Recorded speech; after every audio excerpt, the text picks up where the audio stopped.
Again, this is my video for Wednesday, April 13th.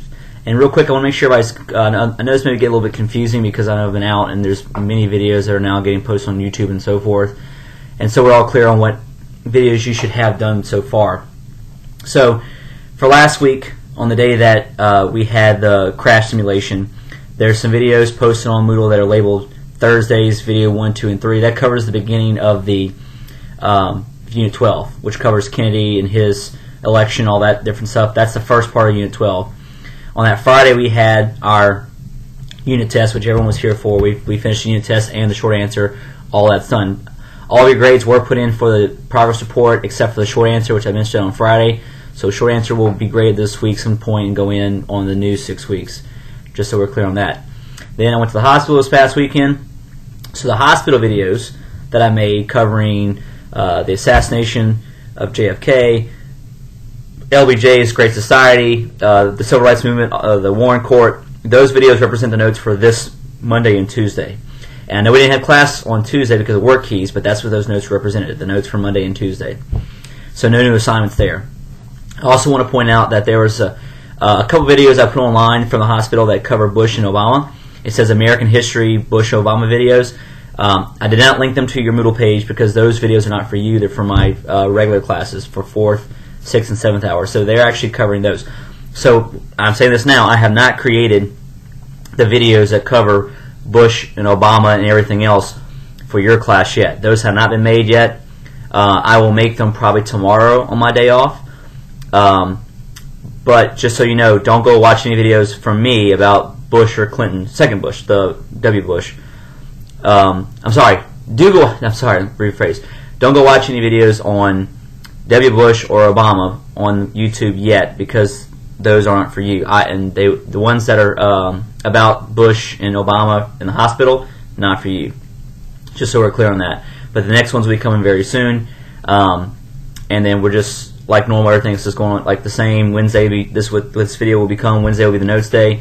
Thursday you'll have your first review quiz, which I have that ready to go. Friday will be the Unit 13 quiz on Reagan, H.W. Bush, and Clinton, the videos that were posted from last year. Okay? So hopefully all makes sense.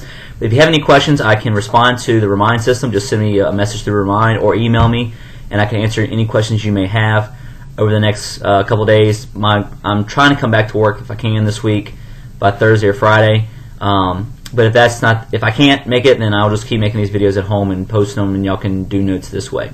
Okay, so we don't lose time. So with all that being said, and I am feeling, well, just kind of weak, but I'm feeling okay.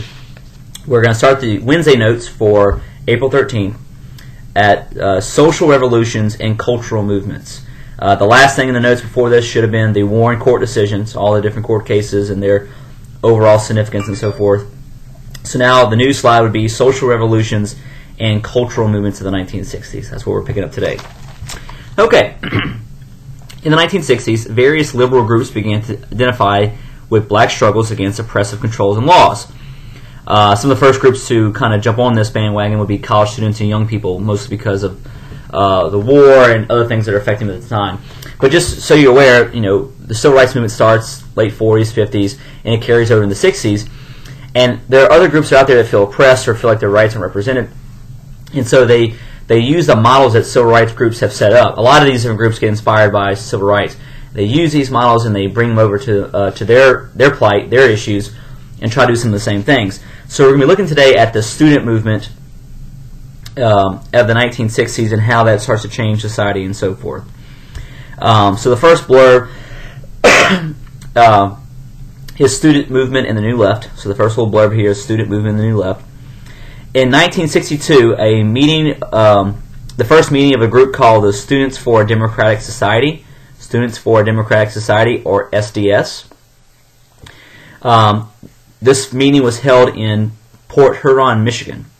Okay, so SDS is an important protest group that eventually forms, and the first meeting, like I said, starts in 1962 in Michigan.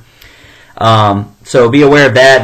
This group SDS also creates this mission statement called the Port Huron Statement. Huron spelled H-U-R-O-N. So the SDS group, which is made by college students, creates a statement in 1962 called the Port Huron Statement. This group called for university decisions be made in a democratic form where students would have say in their life decisions.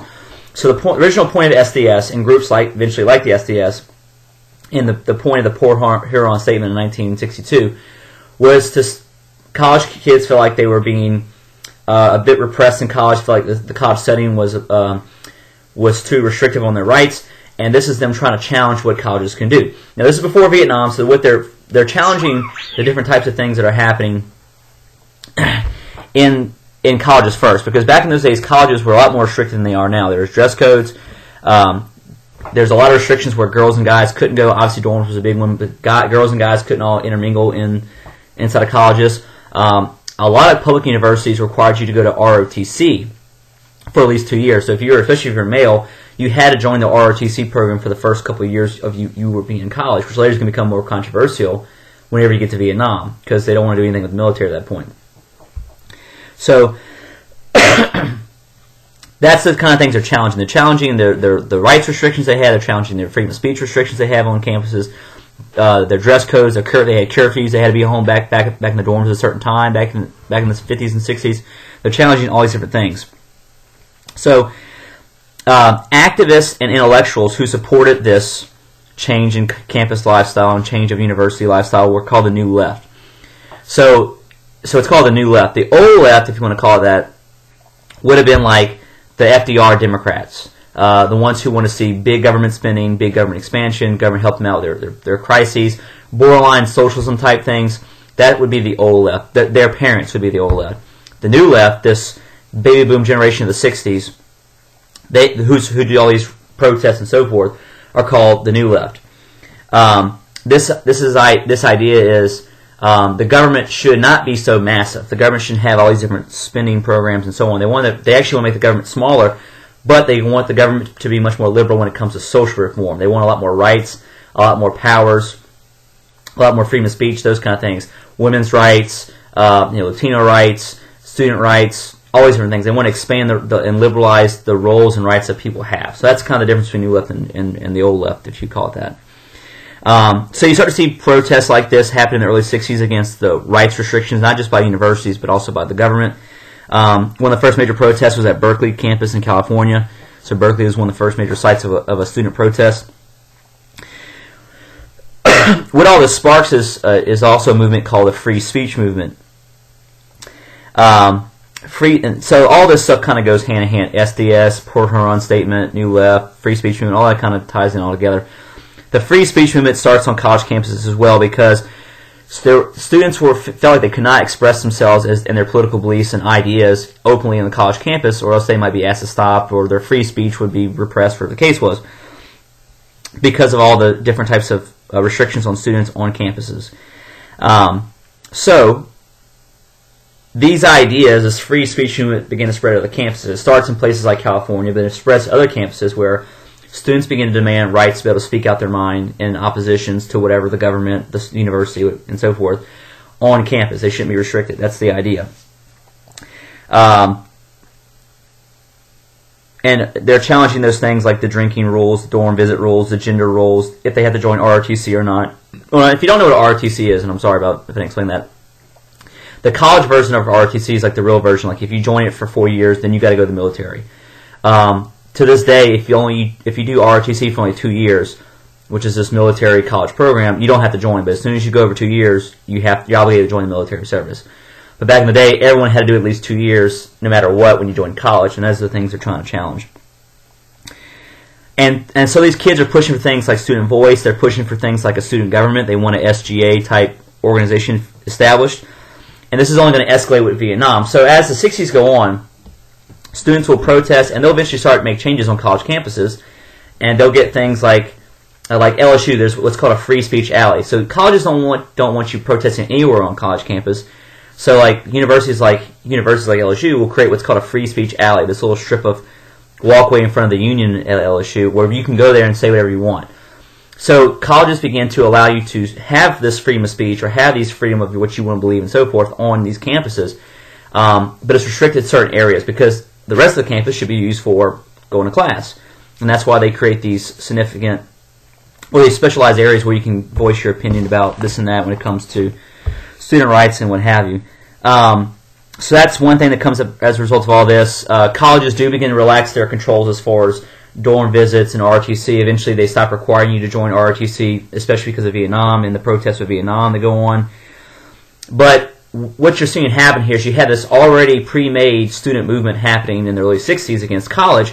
And so when Vietnam rolls out in 64, 65, and they begin having a draft for Vietnam, those same students who would protest on campus about those issues translate that movement into anti-Vietnam protests. So the movement's already there.